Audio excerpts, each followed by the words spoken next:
আমার নাম রেনু। আজ আমি আমার সাথে ঘটা এক ভৌতিক ঘটনা তোমাদের সাথে শেয়ার করব। সালটা 2020। আমার তখন নতুন বিয়ে হয়েছে। আসলে গ্রামের মানুষদের মুখে একটা কথা প্রচলিত ছিল যে বিয়ের পর বাড়ির বাহিরে মেয়েদেরকে 7 দিন হুঁশ করে বেরোতে হয়, মানে খুবই সাবধানে। এই 7 দিনে মেয়েদের গায়ে হলুদের গন্ধ থাকে, তাই সে হলুদের গন্ধে যে কোনো জিন, খারাপ হোক বা ভালো হোক, আকৃষ্ট হলেই ক্ষতি। আমার বিয়ের তখন মাত্র 5 দিন হয়েছে। আমি এত কিছু জানতাম না, আর জানলেও মানতাম না, কেননা আমি এই যুগের মেয়ে হয়ে সেই সব আদিমকালের কথা বিশ্বাস করতে পারবো না। কিন্তু আমার শাশুড়ি ছিলেন একদমই উল্টো। তিনি সেসব মহিলাদের কথাই বিশ্বাস করতেন। আসলে তিনি যেটা শুনতেন সেটাই বিশ্বাস করতেন। তো সেই দিন বাড়ির কাজের লোক অনেকগুলো কাপড় ধুয়ে ছাদে শুকাতে দিয়েছিল। আমাদের বাড়িটা ছিল দোতলা বাড়ি, মানে নিচতলায় ঘর আর ওপরেই ছাদ। বিকেল বেলা আকাশের দিকে তাকিয়ে দেখলাম মেঘ জমে গেছে, যে কোনো সময় বৃষ্টি পড়বে। আমি তখন শাশুড়ির কাছে সুনাম পাওয়ার জন্য কাউকে না জানিয়ে ছাদে চলে গেলাম কাপড় আনার জন্য। এইদিকে আমার শ্বশুর শাশুড়ি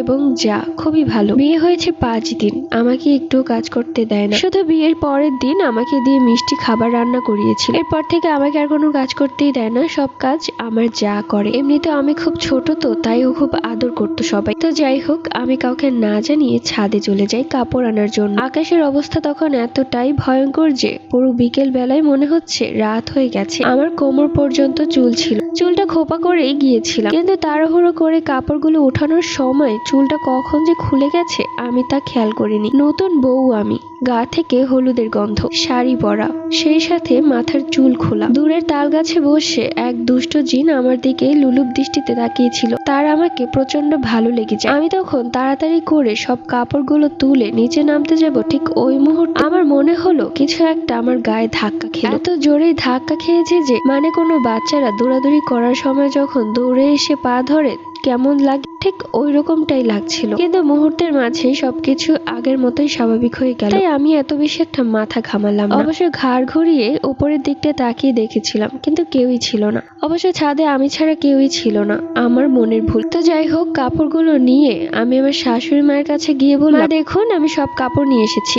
আকাশের অবস্থা ভালো না। আমার শাশুড়ি মা দেখলেন আমার চুল খোলা, সেই সাথে মাত্র বিয়ের 5 দিন আমি ছাদ থেকে আসছি। আমার শাশুড়ি মা তখন খুব রেগে গেলেন আর এক ধমক দিয়ে বললেন, তোমাকে না বলেছি এই 7 দিন অনেক সাবধানে চলতে? তুমি ছাদে গিয়েছিলে কেন? তুমি জানো না 7 দিন মেয়েদের গা থেকে হলুদের গন্ধ যায় না? তাও আবার এই অবস্থায় চুল খোলা। তুমি কি পাগল হয়ে গেছো? তুমি আমার কথা শুনবে না? আমি তখন মনে মনে ভাবলাম, যাক বাবা, ভালো করতে গিয়ে এখন দেখছি আমার নিজেরই খারাপ হয়ে গেল। আমি তখন আমার শাশুড়ি মায়ের কাছে মাফ চাই এবং আমার রুমে চলে আসি। মনটা খারাপ হয়ে গেল, একা একা মনটা ভালো লাগছে না। কিছুক্ষণ পর আমার যা হাতে করে আম নিয়ে আসলো আমার কাছে, সেই সাথে অন্য বাটিতে ছিল মরিচের গুঁড়োর সাথে লবণ। এমনিতে আমরা দুজা মিলে এগুলোই করি। আমার শ্বশুর বাজার থেকে কাঁচা আম আনলে আমরা দুজন মিলেই খেয়ে ফেলি। আমি তখন যাকে বললাম কাপড়গুলো এনে কি ভুল করেছি, তখন আমার যা বলল, আরে আমাদের শাশুড়ি আগের যুগেই আছে, সেভাবে বিয়ের 7 দিন আগে যদি মেয়েরা বাড়ির বাইরে বের হয় তাহলে নাকি ভূতে ধরে। এইসব আজগুবি কথাবার্তা, ধুর বাদ দে তো, আয় আমরা আম খাই। এরপর আমি শাশুড়ির সব কথা ভুলে গিয়ে আম খেতে শুরু করলাম। আম খাওয়া শেষ হলে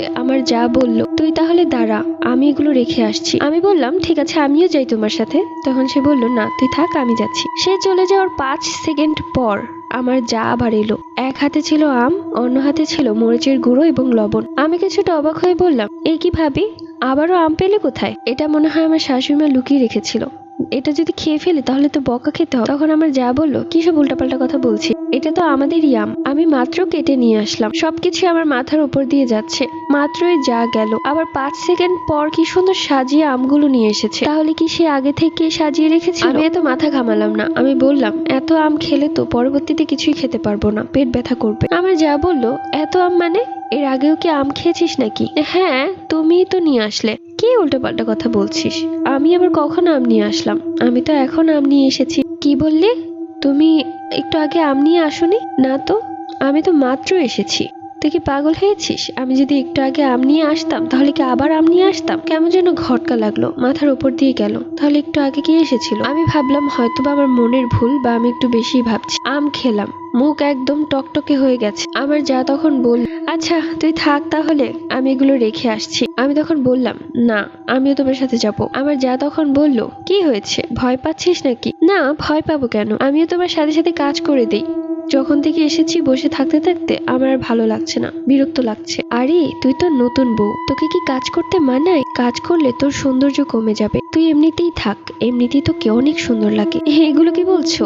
যা বলছি সত্যি বলছি, তুই থাক, আমি এক্ষুনি আসছি। এরপর যা চলে গেল। ঠিক গুনে গুনে 3 সেকেন্ড পর আমার যা এক হাতে আম এবং অন্য হাতে মরিচের গুঁড়ো এবং লবণ নিয়ে আসলো আমার কাছে। আমার এবার রীতিমতো মাথা ঘোরাচ্ছিল, কি হচ্ছে আমার সাথে এইসব। ভাবি, তুমি কি আমার সাথে মজা করছো? মানে কি বলছিস এইসব? তুমি তো একটু আগেই আম নিয়ে আসলে, আবার আম নিয়ে আসলে কেন? একটু আগে এগুলো কি বলছিস? তোর কি মাথা খারাপ হয়ে গেছে নাকি? আমার মাথা খারাপ হয়নি, মাথা তোমার খারাপ হয়ে গেছে। তুমি একটু আগে আম নিয়ে এসেছিলে, আমরা দুজন মিলে একসাথে খেয়েছি, তুমি আবার গেলে 3 সেকেন্ডের মধ্যে তুমি আবার আম নিয়ে আসলে। রেনু, এবার কিন্তু বেশি মজা হয়ে যাচ্ছে। দেখ, আমার এরকম ফাজলামো কিন্তু একদমই ভালো লাগে না। তার চাইতে ভালো হয় দেখ আকাশের কি সুন্দর অবস্থা, চল আম খাই দুজন। আমি তখন বললাম, আমি আর আম খেতে পারবো না, তুমি আমার সাথে মজা করছো, এরকম মজা আমার একদমই ভালো লাগছে না। নিয়ে তুমি 3 বার আমার কাছে আম নিয়ে এসেছো, এত আম তুমি কোথায় পাচ্ছ? রেনু, তোর কি মাথা খারাপ হয়ে গেছে? 3 বার আম নিয়ে এসেছি মানে? আমি তো মাত্রই আসলাম। আমি আর কোনো কথা শুনলাম না, তাকে ধাক্কা দিয়ে সরিয়ে আমি দৌড়ে এলাম আমার ভাবির ঘরে। এসে দেখি আমার যা শুয়ে শুয়ে টিভি দেখছে। তাহলে আম নিয়ে যে দাঁড়িয়ে ছিল সে কে ছিল? আমি আমার জায়ের রুমে এসে সোজা মাথা ঘুরিয়ে পড়ে গেলাম। আমার যা তখন উঠে এসে আমাকে জড়িয়ে ধরলো। রেনু, মা দেখেন, রেনু অজ্ঞান হয়ে গেছে। আমার শাশুড়ি মা দৌড়ে এলো। কি হয়েছে বৌমার? সবাই মিলে আমার জ্ঞান ফেরানোর চেষ্টা করলো। যখন জ্ঞান ফিরলো তখন আমার শাশুড়ি মা আমাকে জিজ্ঞেস করলো কি হয়েছে। তারা অবশ্য ভাবছিল সুখবর, কিন্তু এত জলদি? আমি তখন আমার শাশুড়ি মা এবং যাকে সবকিছু খুলে বললাম। আমি অবশ্য এগুলো বলার সময় ভয়ে কাঁপছিলাম আর কাঁদছিলাম। সবটা শুনে তারা অবাক। আমার যা তখন বলল, আমি তো একটা বারও ওর ঘরে যাইনি, আর আজকে তো বাবা একটা আমও আনেনি। আমি তখন কাঁদতে কাঁদতে বললাম, বিশ্বাস করো আমি সত্যি বলছি। এরপর আমার শাশুড়ি মাকে বললাম যে সিঁড়ি থেকে নামার সময় কারো ধাক্কা মনে হয়েছে। আমার শাশুড়ি মা যা বোঝার বুঝে গিয়েছিলেন। একটি শুকনো মরিচ গরম করে পুড়িয়ে আমার কাছে নিয়ে আসলেন। শুকনো মরিচটা আমার নাকের সামনে ধরতেই আমার আর কোনো কিছুই মনে নেই। যখন জ্ঞান ফিরলো তখন দেখলাম আমার হাত পা বিছানার সাথে বাঁধা, ঘরে একজন হুজুর। এগুলো কি হচ্ছে? আমার চুল টুল পাগলের মতো অবস্থা, গলা ভেঙে গেছে। আমার যা দূরে দাঁড়িয়ে ভয় কাঁপছে, সাথে আমার শাশুড়ি মাও। আমি তখন কোনো রকমে কাঁপতে কাঁপতে বললাম, কি হয়েছে আমার? আমি এখানে কেন? আপনারা কি করছেন? আমাকে বেঁধে রেখেছেন কেন? তখন সে হুজুর বলল, আলহামদুলিল্লাহ, সেই জিনটা চলে গেছে। আমি বললাম, জিন?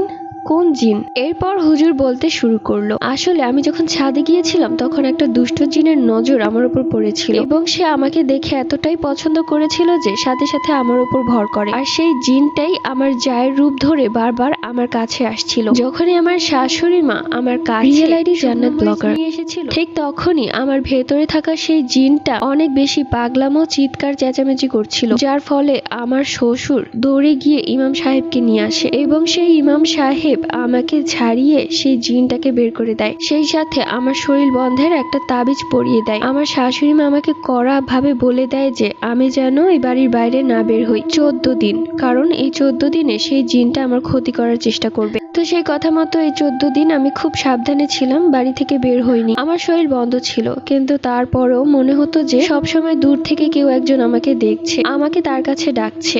এটাই ছিল আমার জীবনের এক কালো অধ্যায়ের গল্প। আমি ভাবতাম এইসব আজগবি কথা, কিন্তু আমার সাথে ঘটার পর থেকে আমি বুঝতে পারি যে না, এগুলো সব সত্যি কথা। নতুন বউদের আসলেই এইসব মেনে চলতে হয়, নয়তো আমার মতো বিপদ আসতে পারে। তো তোমাদের কাছে নতুন বউয়ের গল্পটা কেমন লাগলো? দেখা হচ্ছে এরকমই কোনো নতুন গল্পে। আল্লাহ হাফিজ।